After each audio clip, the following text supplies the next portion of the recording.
चलो अच्छा देखो, आज हम लोग पढ़ने जा रहे हैं आज का जो टॉपिक है एंट्रोपी के बारे में है। कल थोड़ा सा रह गया था रिवर्सिबल और इरिवर्सिबल प्रोसेसेस। जैसे हमारे पास आइसोथर्मल प्रोसेस होती है रिवर्सिबल में, एडियाबैटिक रिवर्सिबल प्रोसेस होती है, ठीक है। इरिवर्सिबल प्रोसेस होती हैं, उनमें एंट्रोपी में क्या कैसे चेंजेस आएंगे, तो चलिए जानते हैं। तो सबसे पहले हेडिंग डाल लीजिए, रिवर्सिबल रिवर्सिबल प्रोसेस। कौन सी प्रोसेस बेटा? Reversible process. इसमें सबसे पहली प्रोसेस बेटा हम लोग देखेंगे कौन सी। सबसे पहली प्रोसेस होगी अपनी आइसोथर्मल। कौन सी प्रोसेस होगी बेटा? Isothermal process. इसका मतलब तो आप समझ ही गए होगे, क्या होता है आइसोथर्मल प्रोसेस का मतलब।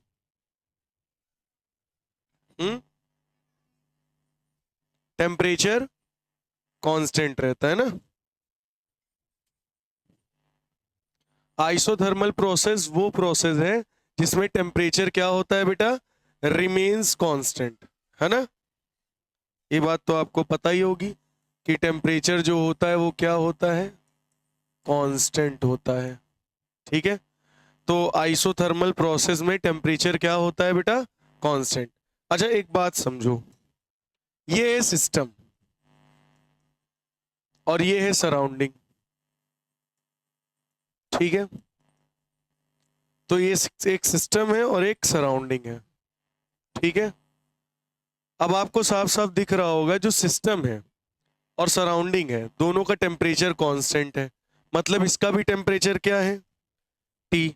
इसका भी टेम्परेचर क्या है? टी। दोनों का टेम्परेचर क्या है बेटा? T T. तो मान लो इसमें इसने जो है डी क्यू हीट दी, सिस्टम ने सराउंडिंग को बहुत ही स्मॉल हीट दी, इतनी स्मॉल हीट दी, टेम्परेचर में कोई चेंज नहीं हुआ। तो वो हीट सराउंडिंग इसको ट्रांसफर कर देगा सिस्टम को वापस, क्योंकि टेम्परेचर में कोई भी चेंज नहीं होगा।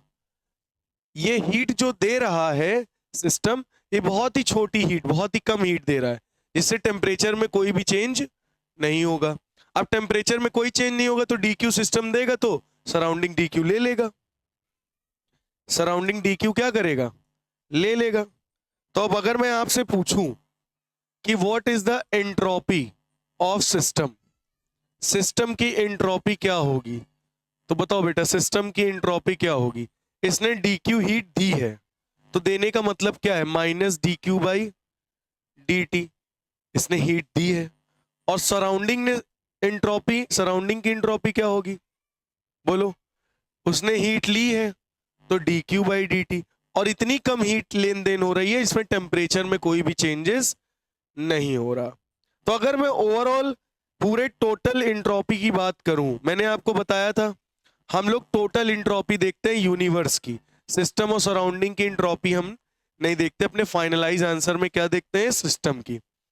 तो आप देख सकते हो D Q by D T दोनों कैंसिल आउट हो जाएंगे। ओवरऑल एंट्रोपी जो है बेटा वो पूरे आइसोथर्मल प्रोसेस के, रिवर्सिबल प्रोसेस के लिए क्या हो जाएगी? जीरो। क्या हो जाएगी? जीरो। बात समझ में आई है नहीं आई?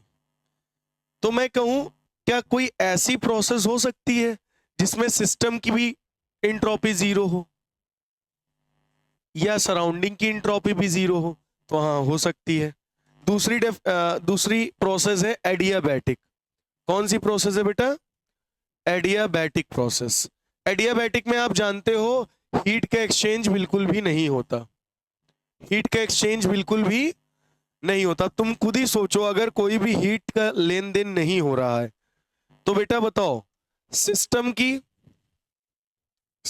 की एंट्रोपी भी जीरो होगी और सराउंडिंग की भी एंट्रोपी क्या होगी? जीरो होगी। होगी या नहीं होगी? सिस्टम की भी एंट्रोपी जीरो और सराउंडिंग की एंट्रोपी भी जीरो, ठीक है। तो ओवरऑल टोटल एंट्रोपी भी क्या हो जाएगी? जीरो। लेकिन जरूर आइडियाबैटिक में सिस्टम और सराउंडिंग की एंट्रोपी जीरो है, जरूरी नहीं दूसरे में भी हो। देखो इसमें कुछ ना कुछ सिस्टम की एंट्रोपी है, जीरो नहीं है। इसमें भी कुछ ना कुछ एंट्रोपी है। ओवरऑल एंट्रोपी आइसोथर्मल की जीरो हो रही, सिस्टम और सराउंडिंग की कुछ ना कुछ एंट्रोपी होगी। बात समझ में आई? लेकिन एडियाबैटिक में ना सिस्टम की ना सराउंडिंग की, दोनों की इंट्रोपी क्या है? जीरो है। तो ये कौन सी प्रोसेसेस हैं? तो ओवरऑल इसकी भी इंट्रोपी जीरो, इसकी भी इंट्रोपी जीरो। इससे क्या समझ में आ रहा है? ये रिवर्सिबल प्रोसेस है। कौन सी प्रोसेस है बेटा? रिवर्सिबल। इतनी बात समझ में आई है नहीं आई? अब हम देखेंगे इरिवर्सिबल प्रोसेस। कौन सी बेटा? इरिवर्सिबल। Irreversible process. ठीक है, तो नेक्स्ट टॉपिक है अपना इरिवर्सिबल प्रोसेस। ठीक है, तो इरिवर्सिबल प्रोसेस का मतलब क्या है? कि जो ओवरऑल एंट्रोपी होगी पूरे सिस्टम या यूनिवर्स की, वो क्या होगी? Greater than zero. ये तो आपको पता ही है, मतलब एंट्रोपी कुछ ना कुछ होगी। होगी या नहीं होगी? जो इरिवर्सिबल प्रोसेस के लिए बेटा एंट्रोपी होगी ओवरऑल पूरे यूनिवर्स की, वो क्या होगी? Greater than zero. क्या होगी? Greater than zero. इसका मतलब इरिवर्सिबल प्रोसेस है तो टेम्परेचर तो कांस्टेंट होगा नहीं। तो मान लेते हैं T1 टेम्परेचर है वो ग्रेटर है T2 से। ठीक है, T1 टेम्परेचर क्या है बेटा? ग्रेटर है टेम्परेचर T2 से। ठीक है, तो अब बताओ, एक सिस्टम है और ये सराउंडिंग है। ध्यान से सुनना। अब सिस्टम और सराउंडिंग, इसका टेम्परेचर है T1, एक का टेम्परेचर है T2। एक का टेम्परेचर कितना है? T1। इसका टेम्परेचर कितना है? T2। अब बताओ किसका टेम्परेचर ज्यादा है? सिस्टम का। किसका टेम्परेचर कम है? सराउंडिंग का। तो हीट कहां से कहां फ्लो होगी? सिस्टम से सराउंडिंग में। मतलब ये कुछ हीट इसको क्या करेगा? सराउंडिंग को देगा, और सराउंडिंग कुछ हीट क्या करेगा? ले लेगा, है ना? तो ये मान लो DQ हीट दिया, इसने DQ हीट लिया। तो अगर मैं एंट्रोपी कहूं सिस्टम की, आपसे मैं पूछूं सिस्टम की एंट्रोपी क्या होगी, तो आप कहोगे minus minus minus dQ/dt। dt क्यों? टेम्परेचर लिख लो ओवरऑल T1, dQ/T1, है ना? अगर मैं एंट्रोपी पूछूं आपसे सराउंडिंग की, तो बताओ सराउंडिंग की एंट्रोपी क्या होगी? dQ/T2। भाई इसने क्यू हीट दी है, इसने क्यू हीट ली है, इसने टेम्परेचर T1 था, सराउंडिंग का टेम्परेचर क्या था? T2 था। अगर मैं ओवरऑल पूरे की एंट्रोपी निकालने को बोलूं तो क्या आएगी? तो मैं कहूं टोटल एंट्रोपी क्या आएगी, तो आप कहोगे सिस्टम प्लस सराउंडिंग। क्यों भैया? तो सिस्टम प्लस सराउंडिंग जोड़ दो, यानी dQ/T2 माइनस dQ/T1। बोलो सही है? अरे भाई इसको इससे जोड़ते तो दिस ये से माइनस हो जाता, है ना? अब बताओ क्या होगा? यहाँ DQ क्या हो जाएगा? कॉमन, अंदर क्या बचा? 1/T2 minus 1/T1। सही है नहीं सही? तो DQ इज इक्वल टू क्या इसको लिख सकते हो बताओ? T1 minus T2 upon T1 T2। अब आप खुद ही दे सकते हो एंट्रोपी। T1 टेम्परेचर बड़ा है, T2 टेम्परेचर छोटा है। बड़े से छोटे को माइनस करोगे तो वैल्यू पॉजिटिव आएगी या नेगेटिव? पॉजिटिव आएगी। मतलब ओवरऑल जो एंट्रोपी है हम लोगों की टोटल, वो ग्रेटर देन जीरो आ रही है।